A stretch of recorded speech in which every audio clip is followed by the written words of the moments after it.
Kita sekarang melanjutkan penelusuran Kota Gede. Nah, ini masih bersama Pak Natsir. Dan sekarang ini kita cerita tentang masjid yang sudah dibangun sejak tahun 1856 ya Pak? Atau gimana Pak? Jadi masjid ini dibangun bebarengan dengan ketika mendirikan kerajaan. Maka dengan tata ruang tadi harus ada pasar, ada alun-alun, ada masjid. Nah, ini sebuah kesatuan. Jadi bangunan ini dibangun sekitar tahun 1570-an, baru selesai pada tahun 1590-an. Dan ini satu-satunya masjid yang pertama di DIY. Oh, ini masjid yang tertua ini berarti luar biasa. Ini ada tahun 1856, 1926 ini apa Pak? 1856 itu tahun Jawa, 1926 itu tahun Masehi. Jadi ada periode renovasi. Oh, Ya, direnovasi tahun 1926 gitu. ini bagian dari catur Gatra Tunggal. Iya. Catur itu 4, Gatra itu kehidupan, dan tunggal itu menjadi satu kesatuan. Ada masjid, ada alun-alun, ada pasar, dan ada keraton. Ini semua merupakan simbol dialog ya Pak. Ya. Berarti seni ini juga memang harus dialog. Saling ketemu, saling dialog. Tanpa dialog itu mungkin saling tidak mengenal. Komunikasi. Jangan sampai salah persepsi. Nah Pak Natsir, ini juga lingkungan yang luar biasa. Kalau di sini pasarnya ada di depan sana tadi. Alun-alunnya di mana ya Pak? Alun-alunnya, jadi kalau kita keluar di seberang jalan itu dulu alun-alunnya. Jadi karena ada proses bagaimana ketika kerajaan Mataram ini dipindahkan ke Kerto, ke Pleret. Nah, sebetulnya pada periode itu kan periode VOC sudah masuk dan itu menjadi ancaman. Mataram menjadi ancaman, maka dia menggeser di daerah Pleret. Nah, karena dulu orang yang di sekitar tadi itu dekat kampung alun-alun itu ada kampung Samaan, ada kampung Pandian. Di sini, di sebelah sini itu ada kampung Sayangan, kampung Kerintenan. Kerintenan itu keri itu orang bekerja, jadi orang yang mengerjakan emas, intan, berlian. Ya, dari peradaban dan itu sudah ada tentang barang-barang berharga, barang-barang yang punya peradaban yang tinggi ya Pak ya. Betul. Nah, ketika rajanya memindahkan ke Pleret, itu yang dibawakan prajuritnya. Para pengrajinnya tetap Tinggal di sini. di sini. Maka sampai saat ini ketika Keraton Solo, Keraton Jogja membutuhkan kerajinan atau memperbaiki barang-barang seninya dari emas, berlian dan sebagainya, dia tetap mengambil dari orang. Justru ini adalah warisan bukan hanya produknya, tetapi juga hidup dan kehidupan. Nah, Pak Natsir, ini kalau dilihat memang banyak simbol-simbol ya. Ini ada simbolnya Pakubuwono 10. Ya.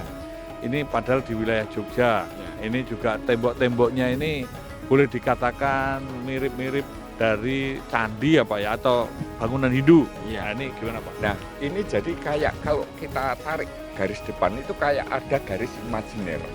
Kalau tadi sebelah kiri utara itu rumah Abdi Dalem Solo, maka wilayah dari garis sana sampai ke depan itu Wilayah Solo. Oh. Yang sini wilayah Jogja. Nah, ini ada proses bagaimana dulu itu Abdi Dalem dulu menanami, itu ditanamin pohon pisang, pohon mangga. Abdi Dalem Jogja juga nanamin apa-apa. Kalau ada yang mengambil, itu iso gelut prakar-prakar. Nah, tapi waktu itu kita bertemu dengan Muslimun, dengan Keraton Jogja, Gusti Prabu dan sebagainya. Ayo kita rekonsiliasi. Itu kan warisan budaya kita dipecah belah. Jangan diwarisin. Yuk kita satu darah. Di sini Kota Gede itu tempat nenek moyangmu. Jangan ada keributan. Warga sudah menjaga itu ratusan tahun. Tidak ada perbedaan. Ayo. Political will. Betul, ini memang political will menjadi bagian penting untuk membangun masyarakat yang sadar wisata. orang yang sadar wisata itu mempunyai ilmu yang tinggi, Pak. Ilmu yang paling tinggi menurut saya ilmu melayani, karena dia sudah selesai dengan dirinya sendiri. Yang kedua adalah mampu memahami. Yang ketiga adalah mampu membuat orang lain senang dan membuat daerah ini asri, nyaman, aman, dan ngangeni. Gitu ya Pak ya? Nah, saya kira kita perlu melihat hidup dan kehidupan yang ada di Kota Gede, Pak. Mungkin Pak Nasir akan bisa mengajak kita melihat lorong-lorong kehidupan di balik tembok-tembok ini.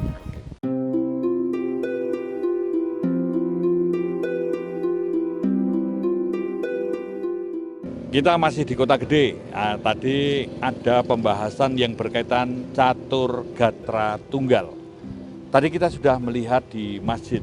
Nah, kita sekarang di kampung alun-alunnya. Para pendahulu kita ini memiliki imajiner yang sangat tinggi akan bangunan, akan sesuatu yang berkaitan dengan seni budaya, bahkan ilmu pengetahuan.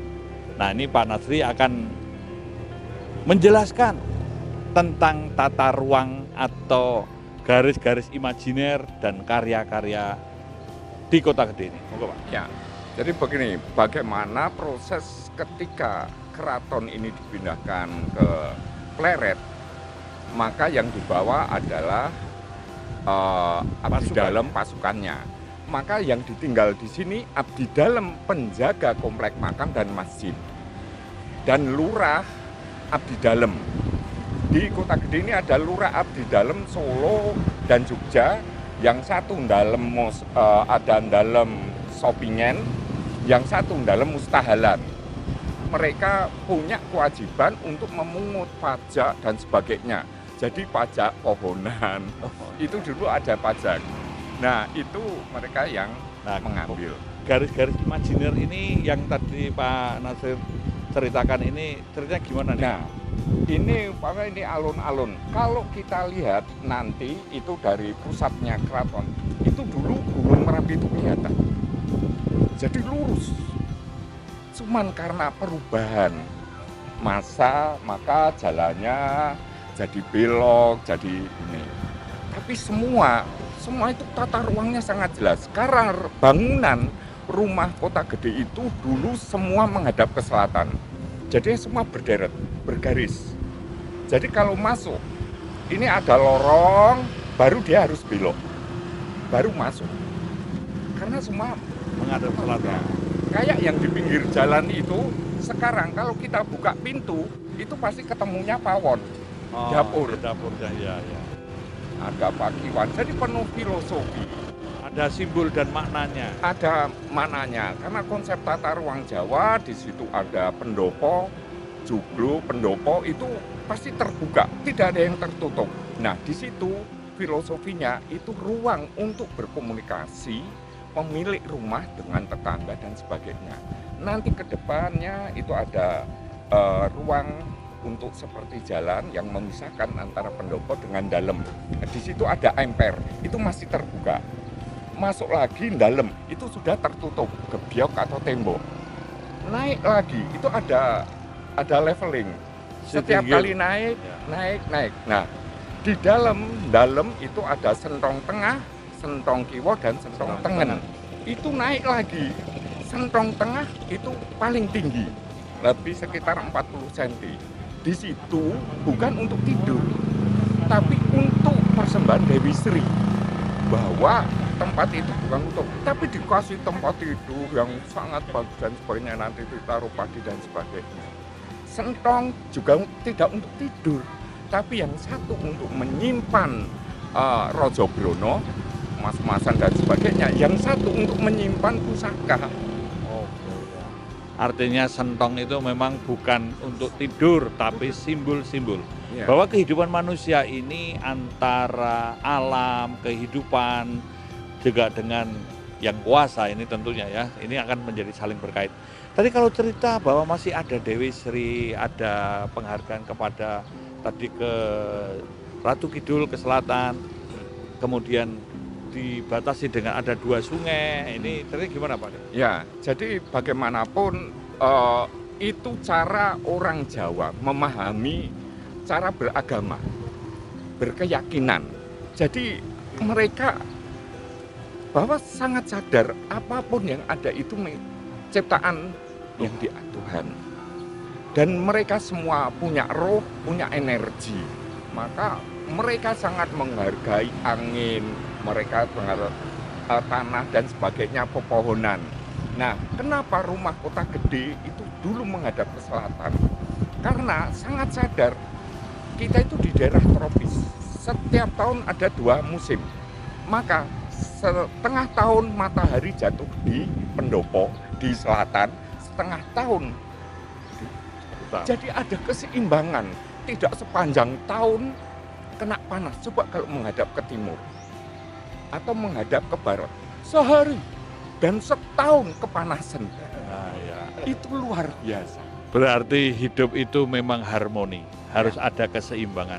Maka konteks masyarakat yang sadar wisata membangun kesadaran, nguri-uri, menjaga, dan terus melestarikan bahkan menumbuh kembangkan.